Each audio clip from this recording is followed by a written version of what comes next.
Good evening. Welcome to the People's University live stream. My name is Sean Duffy, and I'm your host. I have a couple of announcements before we start our live program this evening. Next Tuesday, the 12th, I believe it is, David Mould will be back with us. He is a world traveler and has done a new book of postcards called Postcards from the Borderlands. So travel with us around the world. And a week from now, a week from this program tonight, we will start our next complete series called Physical Science. And so that's January 14th at 6:30. Marielle and Cassidy will be here to explore basically the philosophy of science, what science is, why it's better than other ways of learning, how it's not political or not meant to be political, and why you should care. So that'll be next week. And we'll go into physics and chemistry along the way, as well as having some discussions about the scientific method. So join us for that. I'm very happy with how that series has come together, and we have very good instructors for you. So next week. Now, this evening we're here because the library just opened a new exhibit of photographs taken by a local gentleman named Bill Gwinn.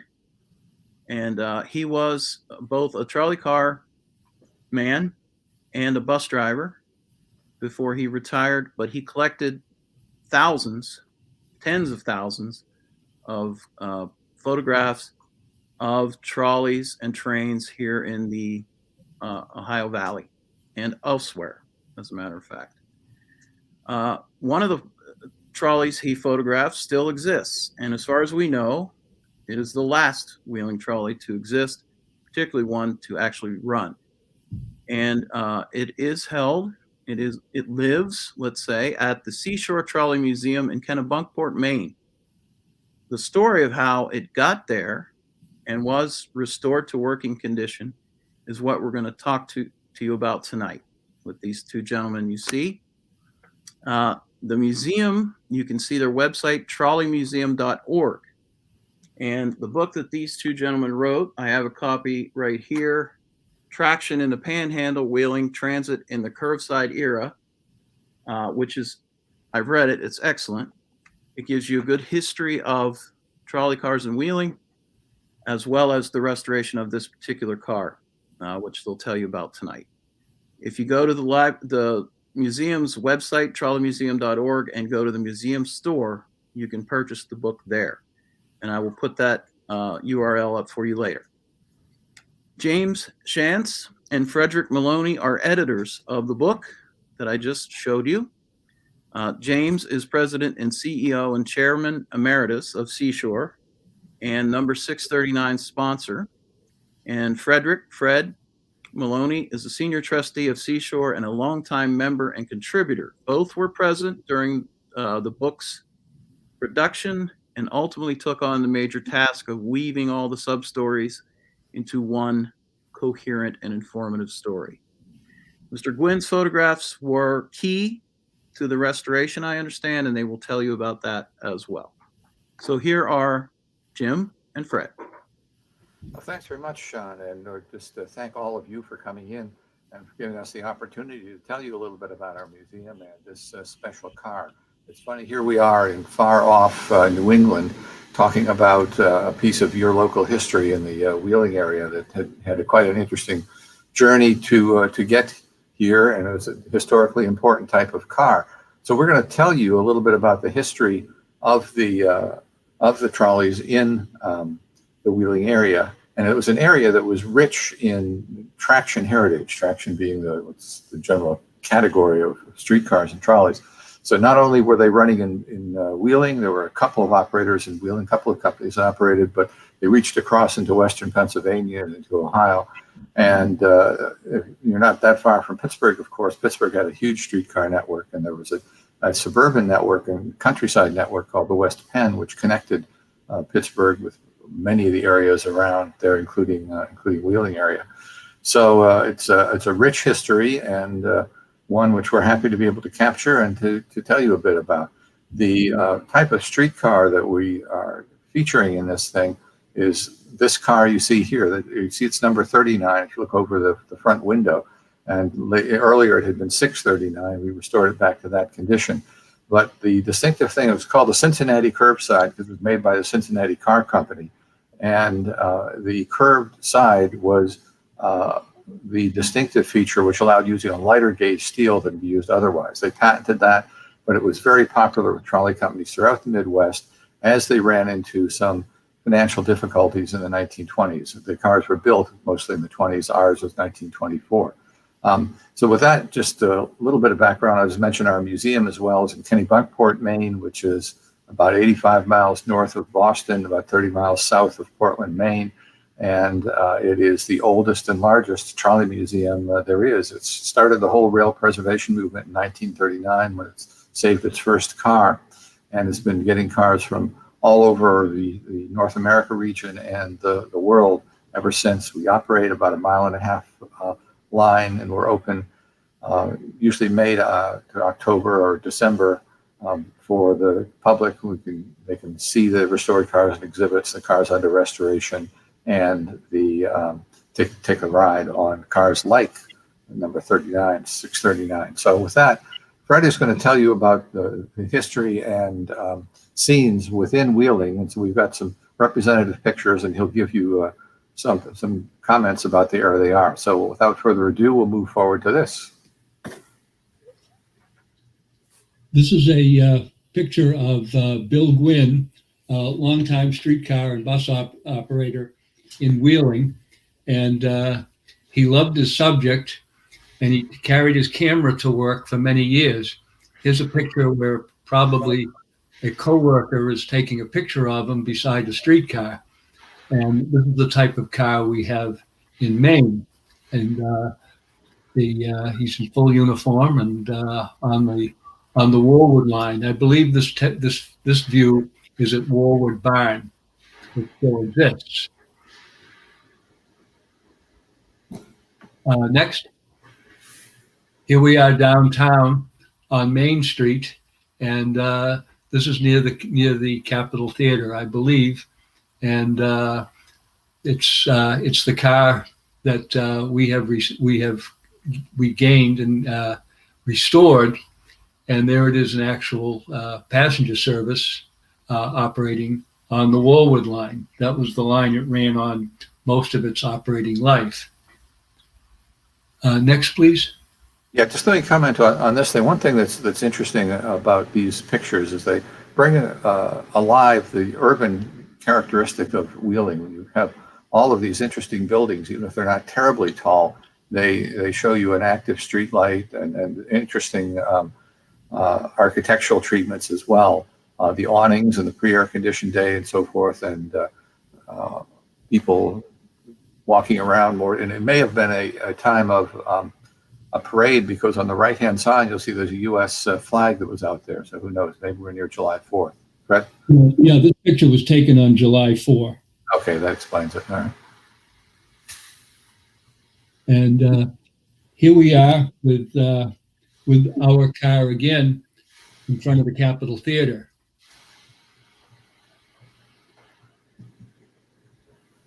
And here we are at 12th Street with the Wheeling Steel Company building in the background. Very imposing building for a city of 60,000 people. And mercifully, it's still there.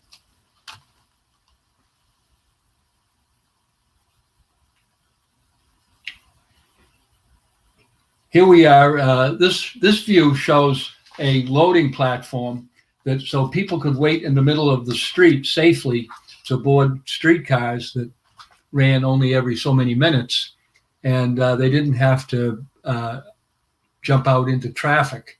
And since people had to wait, there's a railing there that people could lean against while they're waiting for the cars. And here we have two cars going on. Let's see. I think one is going to South Island and one is going to North Island. At the time, each end of the island had a separate route from downtown. I believe the bus operation just has a single route encompassing the entire island. Now, it's worth noting that historically, streetcars in cities such as Wheeling operated down the middle of the street rather than over closer to the curb. So people did need to have some way of protecting themselves if they're waiting out there in the middle of the street, or if not, they'd have to get across from the curb onto the car. The interesting thing is there's a number of cities which are adopting new streetcars. They're bringing them back with modern equipment because they're a very good way of generating economic development downtowns of the cities. Striking example, not closer to you than to us, is Kansas City, where they have put the cars back. Cincinnati has done some too. It's been a bit of a political football, but they have in fact done so. And in the modern construction, the track has been put over closer to the curb, either right along the curb or along parked cars if they're there. And you can see on some of these new systems why the tracks had been put in the center in the old days. Things get in the way if you have the tracks along the curb or along the parked cars, and you end up with delays. And so the offset is that people have to wait in the center, or at least cross the board in the center. Here we are at the Wheeling Hotel. And, again, that's car 39, waiting to go to Warwood, with one of the larger Cincinnati-built cars that ran to places like Benwood and Moundsville, and they're up to Rayland, where they had heavier loads. And those were very long cars, 50 feet long. And even though the city had 60,000 people at the time, there was very heavy streetcar traffic, particularly in the rush hours.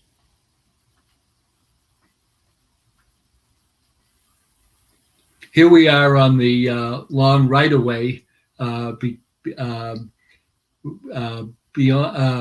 approaching the residential part of Wheeling after leaving the downtown area itself, and the car's on just on a single track. It's very interesting in Wheeling that between the Warwood Car House, which still exists as a trucking terminal, and downtown, there was dual gauge track because of different transit systems built their lines early on to two different gauges. And the Wheeling line was standard gauge, 4 foot 8.5. That's railroad gauge.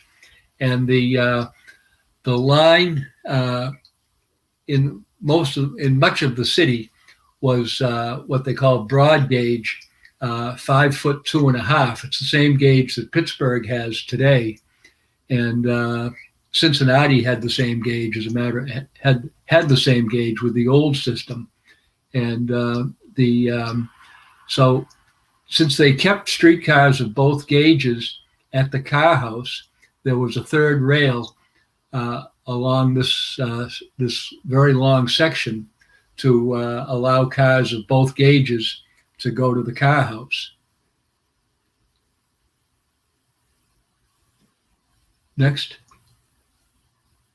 Here we are on the steel bridge, a car going over to Bridgeport, and very impressive streetcar, mostly streetcar oriented traffic. And the bridge was torn down after the streetcars were discontinued. It's quite impressive. Next. Yeah, it's fair to say, Fred, isn't it, that the streetcars went across quite a few bridges in the Wheeling system. All the bridges were either on or off the island, if I'm not mistaken. And each of them had different characteristics. This one obviously being impressive with the... This bridge went from downtown, parallel to the suspension bridge, from downtown to Wheeling Island. Right. Here we are at this is to be specific, at North Huron and Zane. The house in the back was the company's general offices. And as they expanded their needs, if you notice, there's a sort of a blank wall behind the house that you can see. And that connected hallways to go to the house behind it, because they needed both houses as the general offices. And of course, that was in the days before mass transit got federal funding. So they made best with what they could afford. So they could afford these two houses that they've always appeared to be somewhat run down. And they have been demolished after the Transit Authority took over and got federal grants for new facilities. But this was the car house right near here was the main nerve center for Wheeling transit operations, and it remains that way today with a new facility. Next, please. Wrong one. There you go. Okay, this is Warwood Car House on the Warwood line, and this is the building that still exists. And this shows an array of streetcars sitting outside. I believe this slide shows all these cars sitting outside because they were washing the floor and the inspection pits inside the building.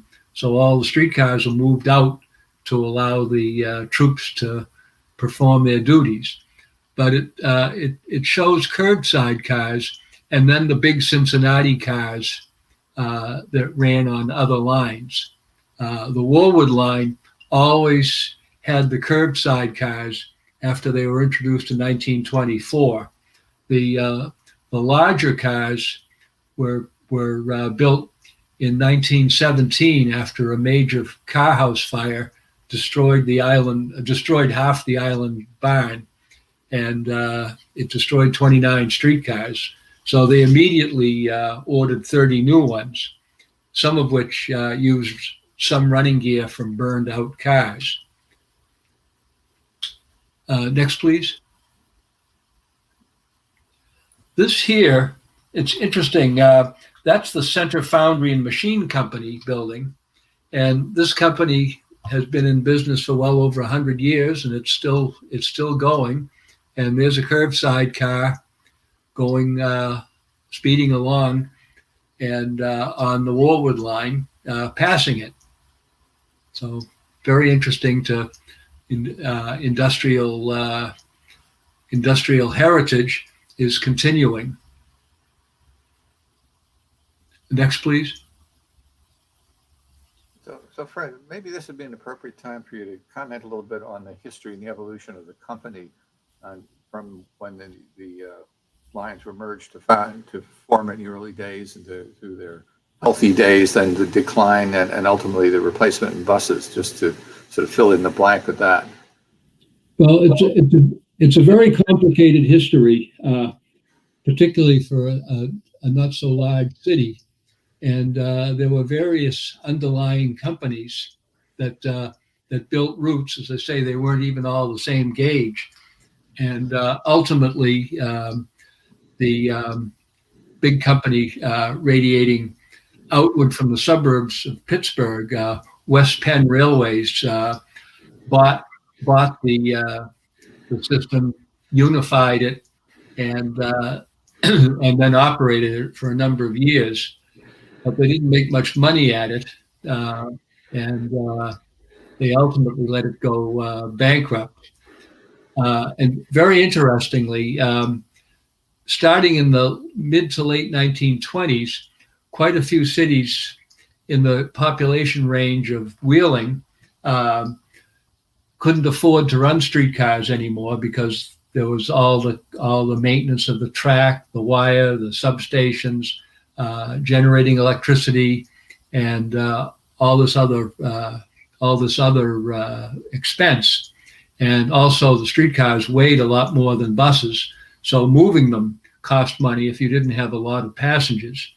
But in Wheeling, when the West Penn Railway allowed it to go bankrupt, the carmen, there were about 250 of them, joined together to save their jobs during the Depression, and they all subscribed to a very low bid because there were no other bidders for the system, and they bought the entire system as is for $75,000. Now, when I say the whole system, it would have been the system in Wheeling proper and extending into Martins Ferry, Rayland.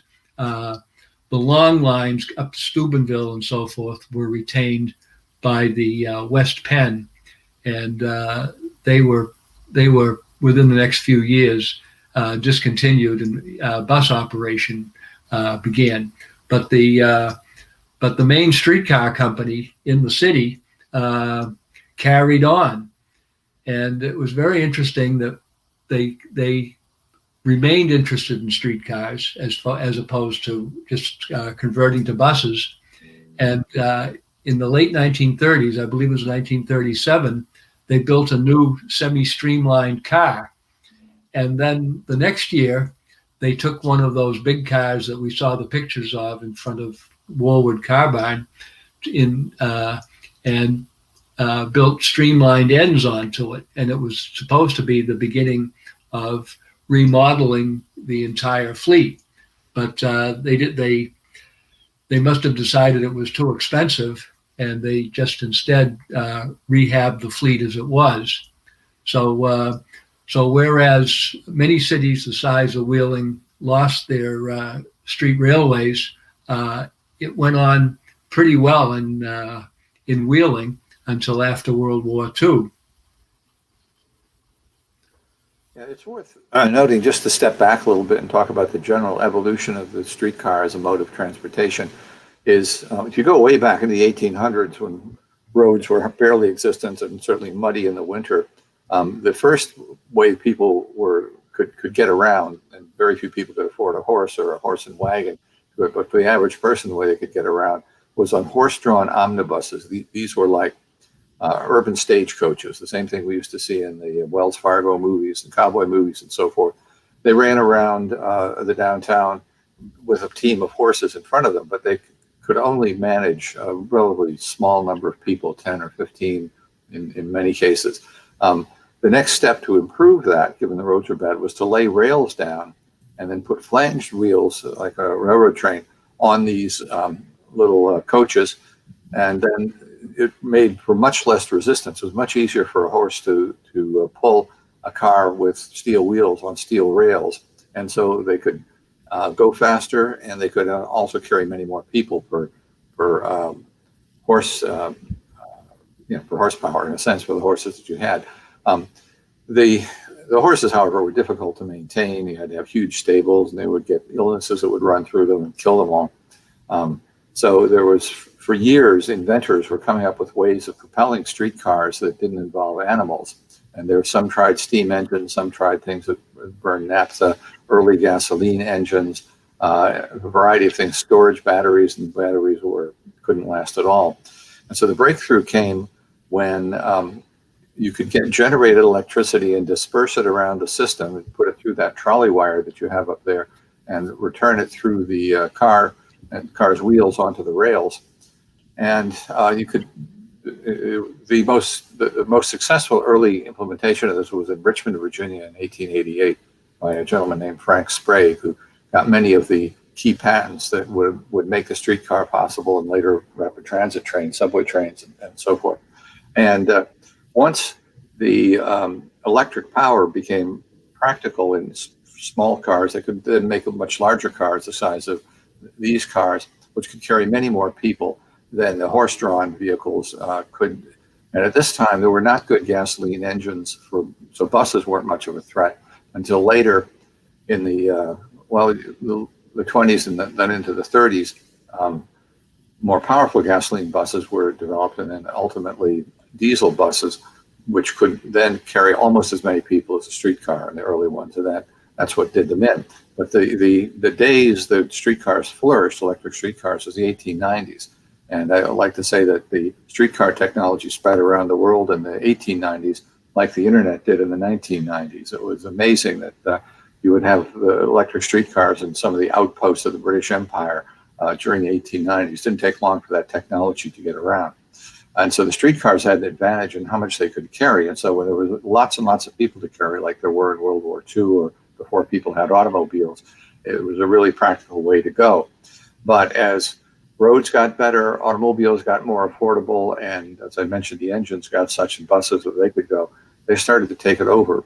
Even though some streetcar lines like the Warwood line we're looking at here are on private right-of-way, completely free of the automobiles, that still didn't work. And in many cases, it got to be sort of it just assumed you would convert all your streetcar lines, even if they had many advantages to keep.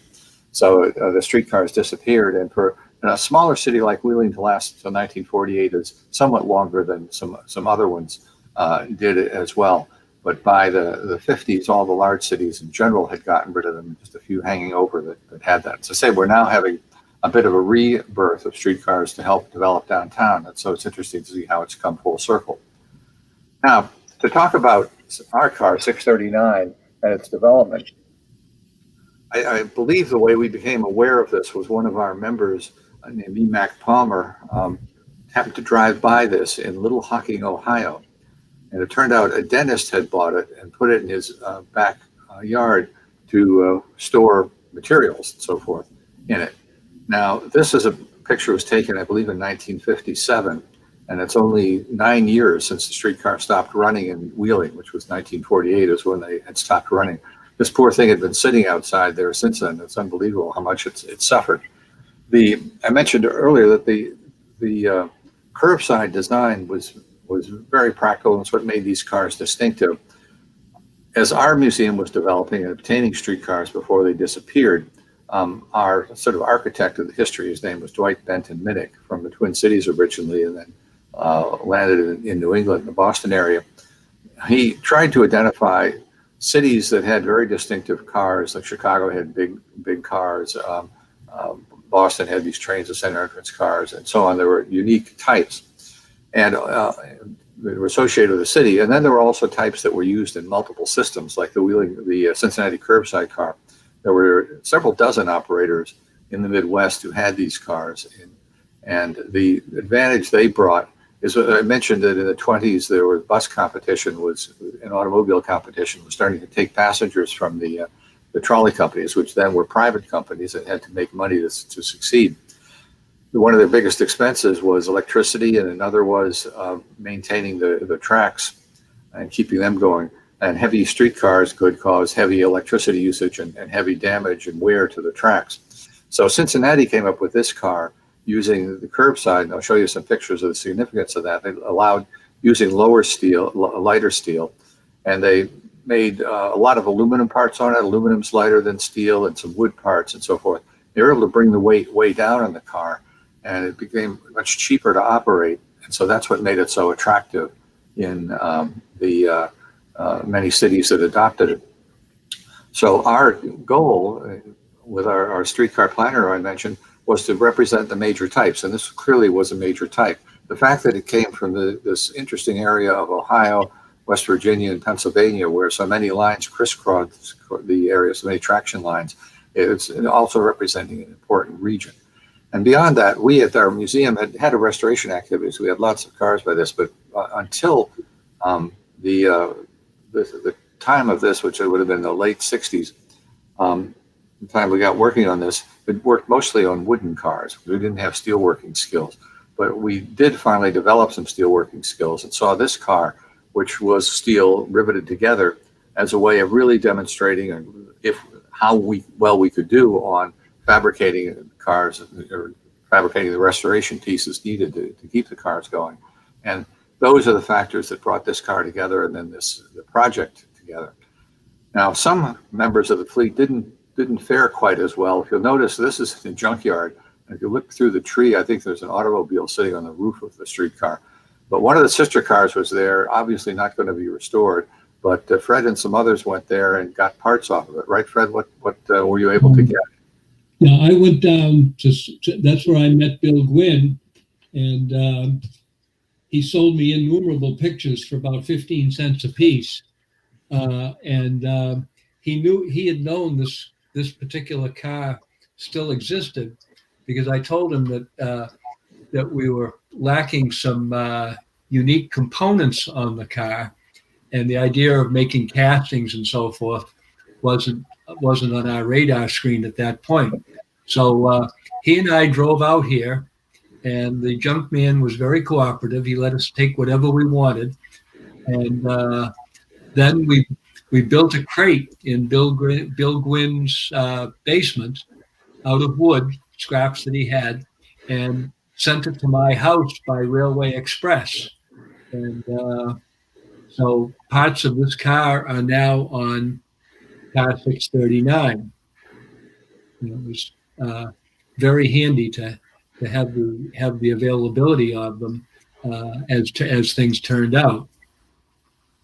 Now, as trolleys were abandoned, it was fairly common for the companies to sell off the streetcar bodies, stripped bodies, for people who want to use them as a shed or part of a house or what have you. And we've actually acquired quite a number of historically significant cars from secondary use like that, knowing that restoration is going to be a big job. Now, if you look at this thing, you'll notice there's no wheels under it. The wheel and motor assemblies, which are called the trucks that go under the car, they had valuable scrap, so that the companies, when they would sell their cars off, would scrap the wheel and axle sets. And there was others equipment underneath, the brake, air compressors, what have you.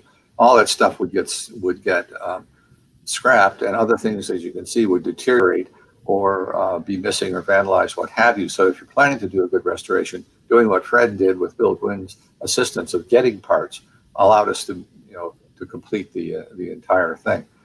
So here's a shot. It was en route to Maine. It's resting on what we call the Highway Monster, which was a streetcar moving trailer, which some of our members fabricated in the mid-1950s. The rear end of it, the rear axles in it, came out of a World War II tank transport, military tank transport, and the other is just welded up by our people. And this rig went all around the Northeast picking up cars for us. And I think this was the longest journey it made to the Wheelie area. There was another long one to Baltimore, but mostly it would be running around Boston. But this enabled us to get cars, and if the trucks were under it, it would be on the rails which are on the trailer, and you could unload it then onto the rails at our museum. For some years at the museum after it arrived, it sat outside in a row of cars behind some of our buildings, and this shows us using a crane to put the thing back on the trucks so that it could then be moved on the rails and be taken into our restoration shop to be worked on. Now, we were able to discover how the Cincinnati Car Company built these cars. It was a little bit different from the norm. Most companies will lay a floor, put the framing on for the sides, and then the sides and the roof and so forth. The Cincinnati Car Company built these things as a module. So here is a side module, and you would have one facing the other way for the other side of the car. And they would make the roof off the car and then drop it on after you had connected those two sides together. So we decided that to advance our metalworking skills and to replace the steel, which unfortunately was badly corroded. If you look down at the angle that it's the bottom, I don't know if you can see my mouse along here, that's the area that it's called the side sill. It's crucial to holding the car together, but it tends to get corroded from water splashing up underneath and from people walking through the car and have water on their shoes. So with that area and then the side paneling in between rusted out, you really had a lot to do to replace it with steel. So we decided to take the approach in this case of duplicating what you see here. So there's the picture of a builder, one being built, where the two sides been together and the platform is taking shape in order to form the overall car body. Now, here is an interesting view, because this is as we were cutting out the steel to make the new sides. The device we're using there is like a giant paper cutter. It's called a sheet metal shear, and it happened to come from Pittsburgh Railway's Homewood shops. We had acquired it. They were getting rid of it because it was old and outdated, but we used it then I think this was the first time we used it for anything significant. And then we kept it, and we are still using that shear to this day. So it's a genuine streetcar tool, which is still creating streetcars. So that's me pushing, about to push down so that it will snip that big panel apart. And this shows assembling the side so that you could reproduce what was in that photograph.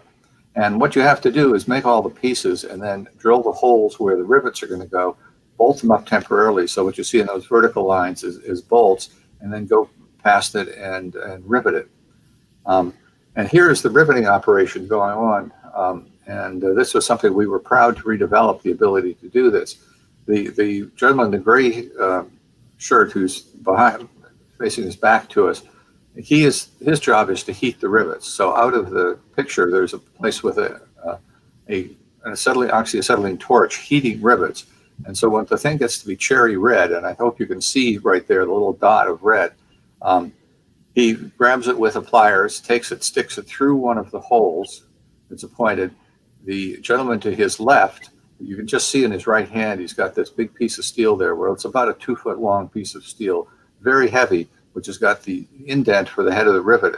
And as soon as the guy gets the rivet into place, he leans that thing with all his might onto the head of that rivet and then says, ready. And then the guy on the other side, who happens to be me in this case, has, you can't see it so clearly, but it's a big air gun that's in my hand.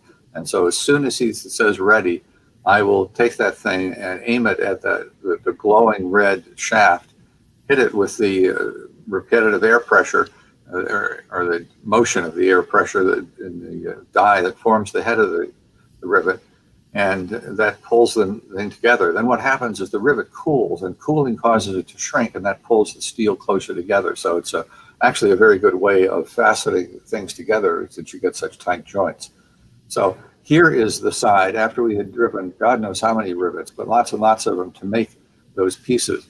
And I mentioned that the steel is stronger when you have that S-curve into it, and that was the real secret of keeping the weight down in these cars. And I got a graphic illustration of that, because after we had cut out those pieces of steel back here, we made arrangements. So one of our members, Fred Perry, had a connection at a metalworking shop. We didn't have big rollers, so they did there. And so one evening we went over there with all these flat pieces of steel, and Fred and I would carry this floppy, awkward piece of steel over to the rollers, stick it in, roll it halfway through, bring it back out, flip it over, roll it halfway through to get the other half of the S, and then we would carry the piece back to the stack. But what had been a floppy piece of steel then became a rigid piece, and so really graphically illustrated that. So here we are with the end platform framing going on, just like those earlier pictures. And then we would work on assembling the rest of the car. You'll see some more pictures. This is an unusual picture. We'll never know what prompted Bill Gwinn to one day, at the end of one of his runs, climb up on the roof of the car, staying away from the 600 volts and the trolley pole that's there, or the overhead wire, and take this picture. He never could have dreamed that one day would be extremely helpful to people trying to restore the car. Because when we got the car, the only thing left on the roof was those ventilators, you see. So we had a set of the ventilators, but the trolley stands and the trolley boards, what we call the wood that goes across there, was gone. But with this picture, and by doing measurements and triangulation, we were able to figure everything out. So the trolley stands came out to look like this, just the way, and there's a trolley base, the base of the trolley pole on top of it. And when all is said and done, there's the reproduced roof right from his photograph. So that was something that really let us put some real authenticity into it. There's many components that goes in these cars. We've been saving components as we can get them over the years. And this car has 4 sliding doors on each side. So it needs a pneumatic engine, which has a big arm that pushes the door open and closed. And these things, there's 4 of them lined up on the bench here, are in fact the pneumatic door engines, which are now being rebuilt in this picture to go into the car. They then go inside the car, and you can barely see the sliding door up here. They connect onto it, but the engine is down there underneath, along with the batteries. And back there is a sand container. Trolleys would carry sand, so they could apply some to the rail and not slip in wet or snowy material. But here, Donald Curry, our longtime shop manager and volunteer employee for many years, now volunteer, he's worked in our shop since 1954, and he's still going along. A little bit slower today, but still is. This is Jack Novler, one of our members, unfortunately passed away a couple of years ago, but he's working out the electrical connections to the batteries that operate some of the lights, low voltage equipment. The thing in the upper left is a critical safety device that the streetcars have. It's called a line switch. I won't get into what it really does, but it monitors overcurrent situations and shuts them off. You've got to have one, and that's what we had in storage from earlier acquisitions. So after quite a bit of work, that's how it looks transformed in the lower right-hand side. So that it came out just about like new. The trucks and the wheels are an interesting situation. As I mentioned, they were scrapped from the car when it was sold for secondary use. And our people were quite surprised when they got it. They looked at pictures of the car because it had a rare but very distinctive and familiar type of truck frame. It was one of these built by the Standard Company. It was called the Standard C35P. And the thing that really surprised them is Boston had about 500 cars with these things on them and was just scrapping the last of them. So after getting 39 to Maine, they raced down to Boston, scrapped another car, and took the trucks up there so we'd have them. They required a lot of rebuilding. There's wear spaces on these in a number of places that have to be built up, and they were built up. This is after the frame of one had been sent out to be sandblasted, was then painted. Here's the truck assembled. You can see that there's wheels now there, and the motors of the car are there and there. So it's a 4-motor car, 1 motor to each axle, and the shaft of the motor, the armature, goes through here, and then there's pinion gear on it. You can see this gear down here. The pinion goes and engages with this, and that's what propels the car. So there's a big job to restore these trucks, but it allowed making the thing so it would run. And underneath the car, there are all kinds of things that were missing. So air tanks are an important piece, lots of brake components and so forth. And by looking at pictures and by looking at the remaining holes in some of the beams that were under there, we were able to figure out where everything went. Seats are important. We didn't have seats. Fred, why don't you describe how you found the seats, which we then got? Well, we went out to Chicago to see the last interurban lines that were being discontinued. And we were on an elevated at night, and apparently they stored cars on the express tracks at night and left the lights on for the car cleaners. And I noticed that the seats in the elevated cars were the same as the wheeling car. Well, it made sense because the Cincinnati Car Company also built the elevated cars that were being retired in Chicago. So we ended up getting a large number of those seats from the Chicago Transit Authority. They were very helpful, and they used their staff to free them, and they collected them, and they charged us I think it was $2 or $4 a seat at the time. And as a matter of the door engines that Jim had mentioned a few minutes ago, those also came from those same types of elevated cars that were being scrapped at the time. They had a lot of streetcar technology of the old era, and that was some of the oldest equipment running anywhere at that point in time. So we got some, quote, good stuff from Chicago. And then, so we had what we needed as a result of that. And here are the seats being rebuilt. This is one of the cushions upside down. You can see it has 2 types of springs. These coil springs, they are rather tapered springs that are underneath there that are a tapered coil spring. And then there's other springs material across here, which you can see on the top. And all those springs we have to have custom manufactured, and it's hard to get somebody who makes them just right, but you can do it. And then there's wood that goes in here for tacking the fabric on top of it. And when it's done, it'll look pretty much like this. This is actually a seat from another car, but it's the same type. And this rattan we have to import from China if we can get them to fire up the loom to make it in there, but it's the authentic type that the cars had. Fortunately, we had courtesy of somebody in Cincinnati, Richard Wagner, who had saved these things. The builders' photos that Cincinnati used, they took the interior and exterior pictures of every car they built. And there is an interior shot of the end. And just in front of the doors, there was a small seat for the conductor, and there was a seat for a passenger. And all we had was this photograph. And so Donald here made up a mock-up that showed how big it was, and he figured out exactly what size to make the new seats. So there it is.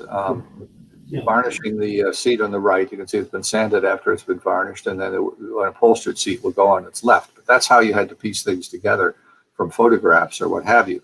Some pieces were original and were varnished to get coat after coat of varnish. You varnish, then you sand or rub in between.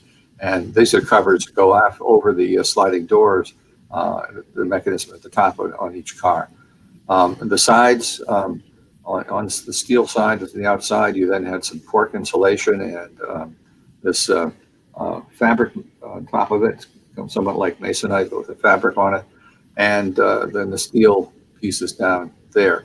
And even though it's a fairly simple car, there's lots and lots of wires that go through for heaters and lights and headlights and special switches and on-off, this, that, and the other things. So here's the wiring being snaked through. And if you scan down from that view, that was the top of the end platform. Here's the platform taking shape.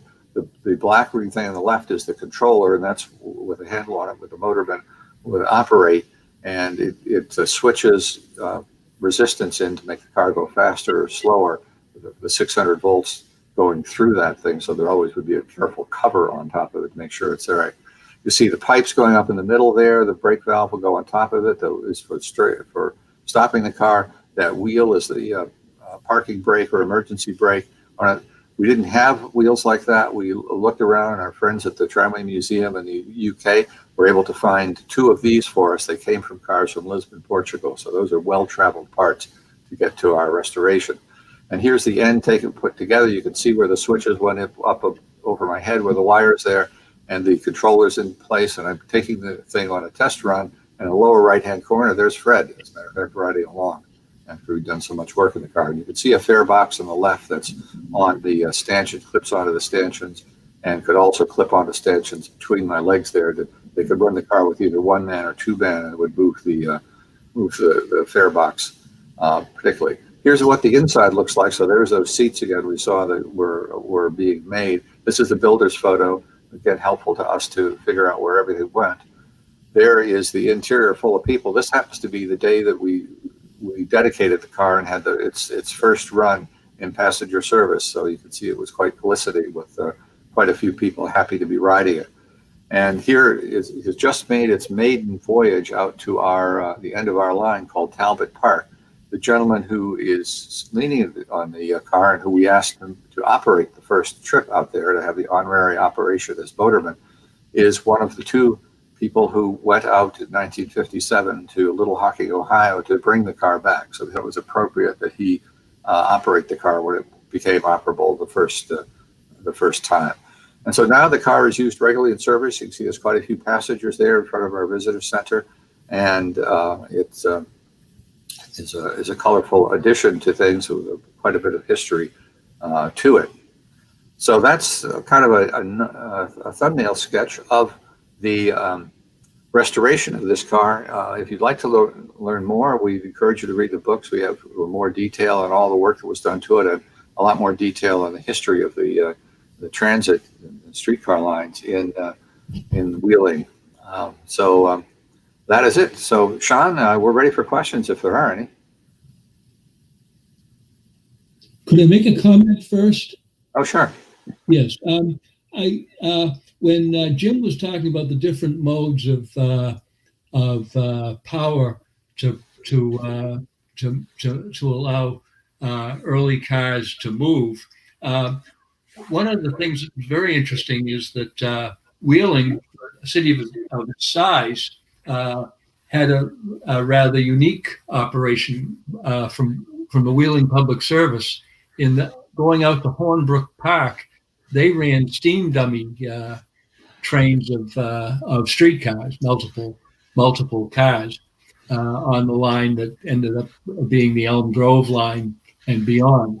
But it was interesting that they had that mode because it was not very common, but it was used here and there. But Wheeling was rather unique in having it for a number of years until they electrified. A steam dummy is a small steam engine, about a quarter the length of the streetcar we're looking at here, which was often disguised so that horses wouldn't be frightened by it. But that was one of the alternate modes of transport, of mechanization of streetcars before electricity became popular. They were much more popular in Europe than they were here. And it did look like a mini streetcar. Yeah. With steam dummies. One question I have before we get to the others, and we have several. I don't know if you mentioned it in your talk, because I wasn't able. I was doing multiple things. Sure.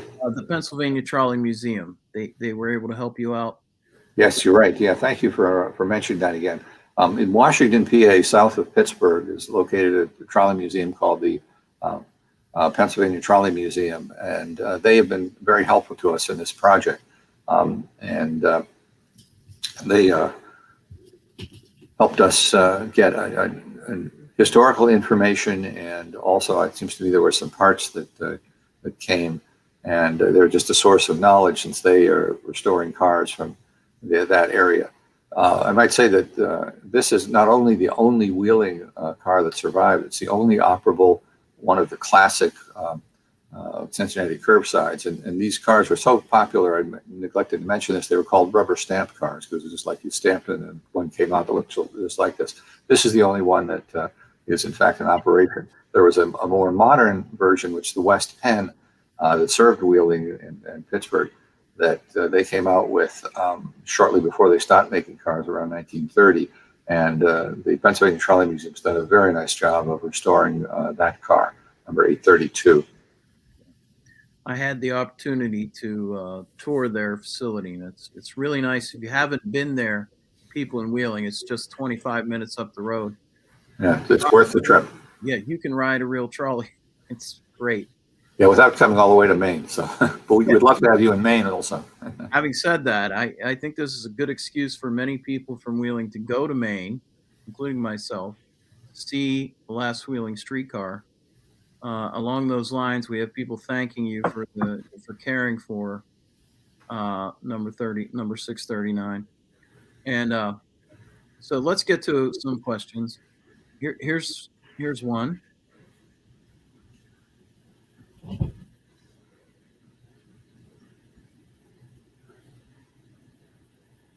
So she's asking if there are any similarities between I guess your car and the San Francisco trolleys.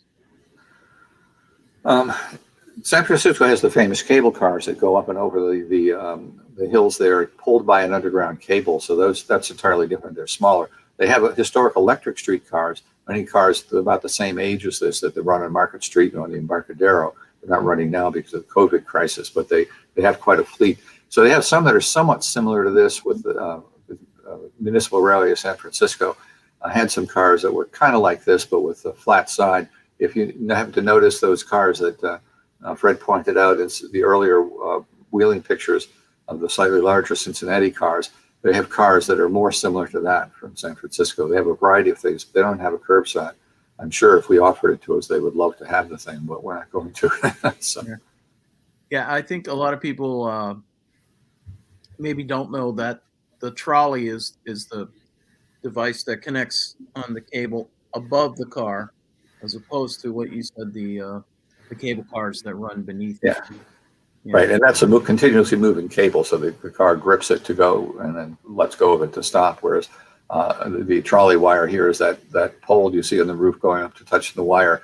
It's just got a carbon shoe in it which continuously rides on the wire and draws electricity from it to keep the thing going. Right, and I learned that at the Pennsylvania Trolley Museum, by the way. Here's a question. In the early 20th century, there was a trolley that ran from Wheeling to Wellsburg to Bethany. Was that a spur from the Wheeling, Steubenville, Weirton line? Does anyone know the answer to that question? Fred may. I'd have to look that up. It's pretty complicated, the history, and the specific to the geography. I'd have to check before I could answer. But it would have been related to the West Penn lines coming down from Steubenville. I didn't mention that in the book, here we're plugging the book shamelessly, there are a number of maps that we drew that show how the lines were in Wheeling and across on both sides of the river. So it's for a period of time, but it gives you an idea of how comprehensive the network was, and it did cover quite a bit of ground. Okay, so we'll get back to you on that. And here's another tough question that I don't know if you'll know the answer to. Yes. What do you think? Sean, I can't see it. Should I stop sharing in order to see? Yeah, I think. Oh, Lester Stevenson Jr. Lester is the Stevens. name of the operator. And the Karen Dukes is the head of our library department. All right. Okay, let's go on to a new question. Here's a comment. It's fascinating that a modest streetcar from Wheeling was restored with so many pieces from so many different places. Yeah, we didn't actually count up the number of different places we used things from, but there were quite a few there. The headlight, as you'll see on the car there, and it's a big bright headlight that had to go out to places like Warwood, where really out in the country needed the light. Those came from some place, I've forgotten where. Various small components came from them, but this car is one of the most thoroughly rebuilt we've ever done. So it's mostly new. There are some original pieces, but there were still other ones were missing. And for instance, as we made the windows, we had to make window catchers. We may have had some originals and then have cast up more of them. Could I comment about the Wheeling, the picture of car 639 that shows in the background? You see that bumper on the front. That's called an anti-climber, and the Pennsylvania Trolley Museum had one that they got from a car somewhere in Pennsylvania or West Virginia, because our car only had one, and they gave us that second one, and they're identical. Here's another question. Were the Curbsiders originally two-man cars? When did Wheeling Traction go to single-man operation? And Pittsburgh Railway started to phase in one-man operations around the time of those Curbsiders. So 2 questions and a comment. I believe that they were set up for two-man crews, but like so many cars that were done like that, the companies were covering all the options. I think by the time they were introduced, they hardly used conductors. But I can't answer that for sure, and I've never seen anything in the histories showing when they went from conductors, from having two-man crews to just operators. But I would say it was about the time those cars were introduced. Okay. What I mentioned briefly was that the fare box could be moved to a different location depending whether it was one man or two man, so it'd be closer to either the motorman or the conductor, as the need may be. And that was kind of unusual. They probably took all that out when they went to one man, so that they make a regular seated where that fancy one was, and get some stanchions changed. But as Fred says, we don't know when. Okay, here's another question. Jim, can you see the questions now? No, I can't. Okay, I'll read it. I may have missed the explanation, but I wonder how it was determined whether the streetcar lines would be curbside or middle of the road. Oh, yeah. Originally, they were put in the middle of the road. That was just to stay away from everything that was happening on the around the curb. There would be a parking or horse-drawn drays or what have you that could be there. They felt they could make better time by going down the middle of the road. And in some towns, originally, there was just one track for 2 directions, so it'd have to go down the middle of the road to avoid the traffic. And then later, they might have switched it to 2 tracks, but stayed out there. So that's pretty much what happens. They say that the new lines that are going in tend to be curbside, but they also tend to get hung up behind parked cars that somebody has parked out just a little bit too far. But it makes the boarding easier, at least. Yeah. There are a lot of photographs in Bill's collection that show you trolleys, cars, and buses all in the same road. Right. Here's another. I think we answered this one. When did the Wheeling Steubenville cars quit running? I believe it was 1937. I read it just yesterday, and when the Wheeling operation was separated and allowed to go bankrupt by West Penn, the West Penn kept the Steubenville operations for themselves for the time being. But I believe I read it was 1937. It's in the book, and I can't put my fingers on it as we speak. Yeah, I think it was 47, but it. Well, no, that was with the city system. Okay. That's when Wheeling streetcars were going. This was well before that. Okay. Is Kevin Farrell someone you know? Yes. Okay, here's a question from Kevin. Or not a question, it's a comment. The trucks and motors for 639 came from 2 scrap Type 5 cars from Mattapan, Massachusetts, and East Windsor, Connecticut. Yeah, Kevin, if you're still there, I think 5777's trucks got involved as well. There was some little change underway as the restoration was happening because of the condition of them. He also said it was a very good presentation, just to be fair. Here's in the cities where the streetcars are going back into operation, are the power lines still in existence, or are they using alternative ways to power the cars? That's one of the biggest things. Sorry, go ahead. That's okay.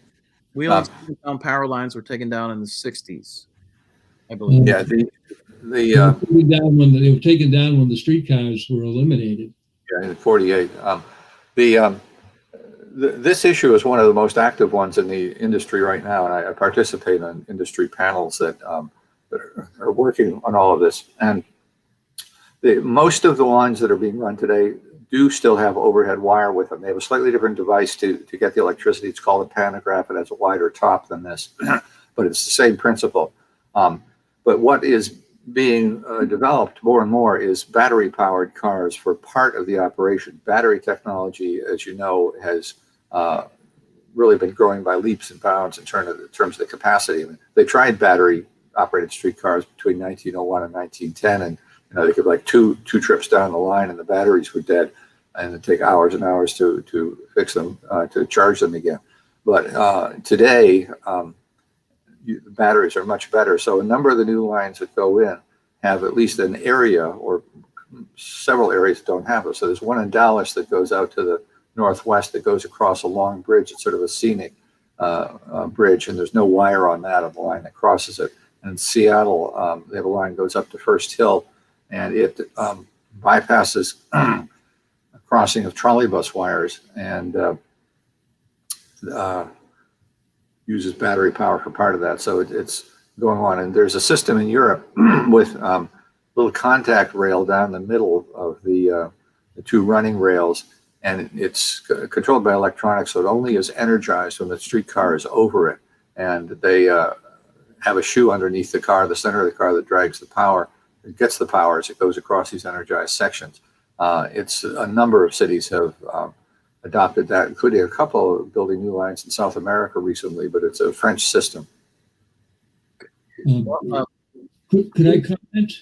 Sure. That's right. In that prior question about the Steubenville lines being discontinued, I did find it fairly quickly that what they call the Panhandle lines ceased operation on April 30, 1939. And those were the Steubenville Wheeling and Steubenville Wellsburg, and also Steubenville to Weirton lines. So the complex of those routes. They had big center entrance cars like the West Penn did in Western Pennsylvania. But it was, April 30, 1939. Okay, very good. I'm going to put up on the screen now a comment from the Seashore Trolley Museum. I'm not sure who it is, but I'm going to read it because it's important to all of us here. This summer, we are hosting West Virginia Day on Sunday, June 20, which, for those of you who don't know, is when West Virginia became a state during the Civil War, the only state to become into existence during the Civil War. In honor of the anniversary of West Virginia's statehood, residents of West Virginia get in free. Number 639 will be the featured trolley that day. So there, those of you looking for an excuse to go to Kennebunkport, Maine, including myself, there it is. That's from Katie Orlando, our executive director. Excellent. Here's another question. Does any city still use the conduit system like Washington, D.C.? Yeah, I was going to mention that. I shouldn't. Yeah, Washington, D.C. and New York City and Paris and Bordeaux and I think Budapest were all cities that where overhead wires were outlawed. I mentioned that the batteries weren't good enough. You could power cars by them. So they had a slot down between the rails, just a slot that looks like the slot in the cable car lines in San Francisco, and had it was called a conduit plow that would reach down and pick up both positive and negative contacts through that thing. We have a Washington car, and we have the plow that reached down to get the power on a display at our museum. But the last of the operations of those four that I mentioned that had streetcars that went out was in 1962. So there's none left. But the system I mentioned, the French have developed, the APS system I described earlier, with a rail down the center and a contact that gets it when it's live. That is very reminiscent of it, even though it's much less problem prone than the system that New York and DC had. Great. Are there any additional questions? Oh, here's something. What was the speed that the streetcars ran? Often they would have a top speed of around 28 miles per hour. My guess is that the cars, I don't know if you would know for sure, Fred, that the cars that ran out to Warwood and beyond had a higher top speed because they would need it out there. Do you ever come across that, Fred? I would say that the curbside cars probably ran about 28 miles an hour, but the cars that went up to Steubenville beyond Warwood probably had a top speed of 50 miles an hour or so. But I don't know, and I've never read that. Wow. Okay, gentlemen, thank you very much for the presentation. Pleasure. It was really informative and getting a lot of positive comments. And there you see the scroll at the bottom of the screen where you can buy the book, which I recommend highly. It's excellent. John, excuse me, can you take the share off and be off the share so I can see it? Or? I already took the share off. You have to do it on your end, Jim. Okay, got it. Thank you. Okay. And sales of the book proceeds go directly into the ongoing maintenance of this particular car. Very good. So buy the book. I recommend it. I want to thank you for, restoring a car from Wheeling. And it has been an honor to have you here. Next week, ladies and gentlemen, the People's University Science program starts on this same evening on January 14th. And if you participate and ask questions, you can win this glass, this pint glass, which is the Great Women of Science. And we'll be giving away similar items at all of our programs. So thank you all for attending. And thank you, Jim and Fred, again for an excellent presentation. And have a great evening. Thanks for having us.